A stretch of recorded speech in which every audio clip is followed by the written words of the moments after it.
Maybe there twice. And let's hope that's the case. Well, sitting alongside me here now is a man commonly known as the boss, and so far it's been a pretty good season, but I've got a list of things here on a piece of paper, Alan, and you've just said to me, you know, reel them off, and if we don't agree with what we're talking about, we shan't do. So let's see. For a start, in another 3 days' time, we'll be a little bit the wiser as to what is what. So, coming third in the division, playoffs, a good idea or a bad idea?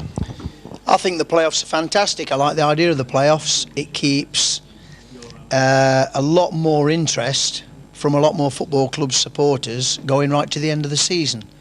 Arguably, a few years ago when we got promoted from this division, you know, we finished in third place and that was good enough. Now this sort of reduced all the leagues, so we sort of find ourselves in the playoffs. I think we had a bit of a hiccup when we sort of ended up getting to Wembley, and I felt that night the way we played at Burnley, we may have been odds on for automatic promotion, but we lost our way a little bit. The next important thing was to sort of finish top of the 6 clubs who seemed to be battling for a playoff place, and the lads did that. Credit to them. And as you say, we've got sort of arguably 2 of the biggest league games in the last 10 years for the football club, but we're looking forward to it. Would you have had any preference out of the other teams that are in there? We've got Bristol Rovers, they're on a little bit of a roll. Fulham, much the same as us. Form's dipped somewhat. And of course, as well, in the I'm just looking down at your paper, we've got Northampton, who, same as us, have been there most of the season. Would you have chosen any one of those 3? Not really. I think that, you know, if you talk to other managers, and I haven't sort of asked their advice, but when you talk about the playoffs, they feel that wherever you finish doesn't matter. It's a bit of a lottery. It's certainly 2 games. It must be remembered really that over the period of time that we've been playing, over the season, we're sort of the 3rd best team in the league. You know, but as we know from our own benefit this season, on a given day, any team can beat anybody else from another league. So it's very, very difficult. We've got to make sure we prepare right. It's been a long, arduous season for the lads. It's cost the supporters a lot of money to watch us. We thank them for that. But the players have performed exceptionally well. They've worked the socks off in every game to get the club where we are talking tonight. And it's a fantastic achievement. We have adapted ourselves quite well to the one-off games, so to speak. I mean, the culmination of it all was at Wembley a couple of weeks or so ago. But we gave away what looked like a winning position against Chesterfield in the FA Cup. Went to Chesterfield and won it. We had to take on Shrewsbury over 2 legs, so to speak. Sheffield Wednesday, Oldham after going 1-0 down in the League Cup competition, as we still call it. We've done well in the cup competitions, the one-off competitions. Well, we've got good players, we've got talented players. I think we've got players who belie the league that they're playing in an ability sense. There's all different things besides ability go to make a good football team. But I think some of our players wouldn't look out of place in a higher league anyway, and I think that's why we cope reasonably well against teams from a higher league. Also, teams from a higher league give you a bit more time and a bit more space to play, and our players would love that. What we have then is sometimes we go away from home where the onus is on the opposition to attack us, and sometimes on the break it gives us a little bit more room to play in. Whereas we play at home, there's 8 or 9 players behind the ball challenging us to break them down, and it's very, very difficult to do so. When you talk about difficult sides, I think at the end of the day, a month or so ago, we were all thinking, well, one of these days, Watford or Bristol City are going to crack up and they're going to have their bit of bad form. But it never did happen, did it? And I don't think we can take much away from those 2 sides.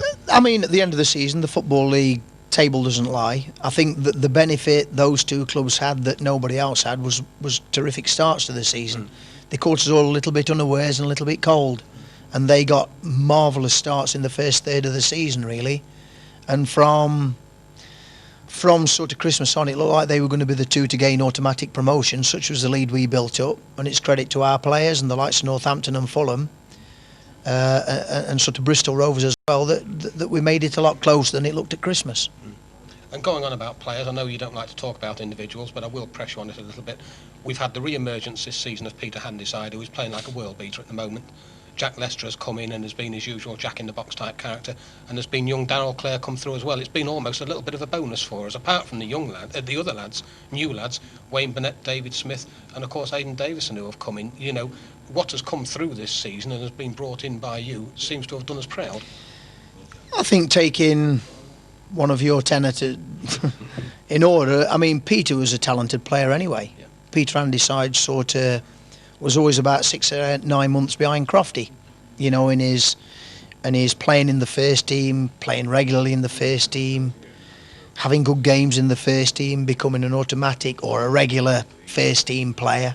It was always about 9 months behind Crofty.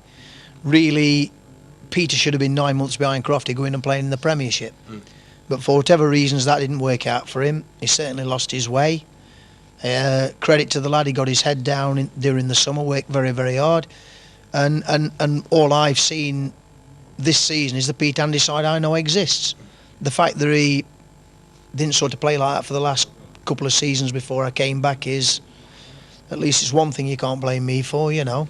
But the rest of the players, I mean, Darrell's, I've known him since he was 10 or 11.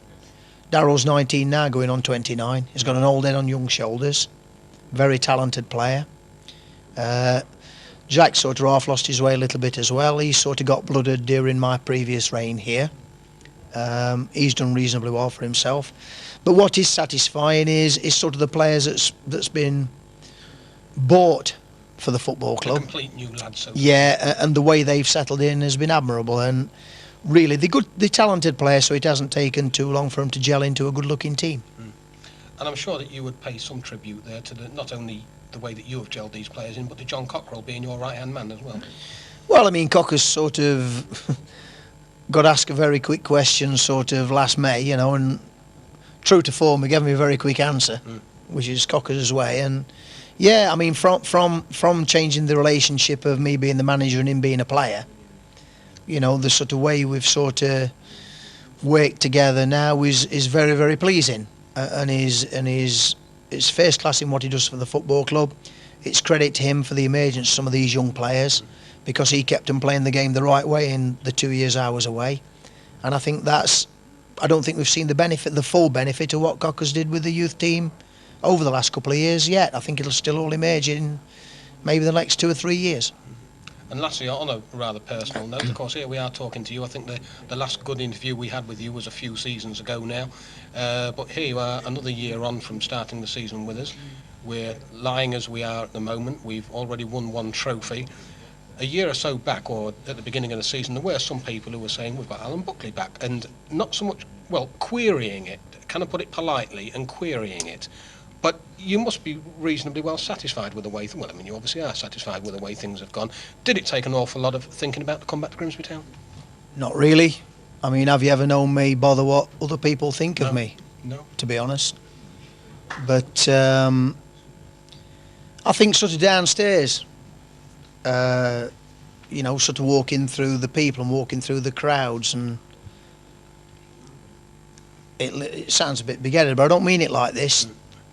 They're all saying, "Core, you've come back. We didn't think you'd come back. We didn't really want you back. But hasn't it been a marvellous season?" I think the fact that we've had a good season and I've got a good football team together shouldn't be a surprise to them. It's almost a surprise to them, that. I think the biggest part of the surprise to them and me is that I'm back here. But it wasn't a hard decision to have to come back to Grimsby. I think a football club is about people.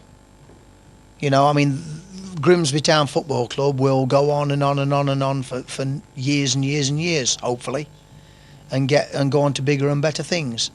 But it's the people, and although that name's there and the football club's there, it's the people within the football club that make it what it is. And it's always been a very, very special place because the hard work all the people connected with the club put into the club. And I don't mean Alan Buckley or John Cockrell. I mean the likes of Tony Richardson and the office staff and Ian Fleming and people like that. It's a good place to be involved in. And all right, we're not a big football club, but I'll tell you what, there's a lot of people at this football club who make 10 or so-called people at the big clubs. Well, Alan Buckley, on that note, I think we'll let you clear off because you've got, well, a pretty big 72 hours coming up. We certainly know that. And hopefully a bit more than that as well. And this, as I said to young Darrell earlier on, I think in a week's time we'll know a little bit more as to what the situation is. And it goes without saying, I think that everybody here involved with the video crew and everybody else around us here will certainly wish you the very, very best for the, let's hope, the next 3 games that are involved in this season. Thank you for that. There's no false promises from me. There wasn't in 1988. There won't be in 1998. But one thing you know, that everybody at this football club will do the best they possibly can to make it successful. And I'll promise you something else, I'll make sure they do. There you are. Usual comments from Alan Buckley. And let's wish him all the very, very best for what's left of this long, long season. Thank you. Thank you, Alan.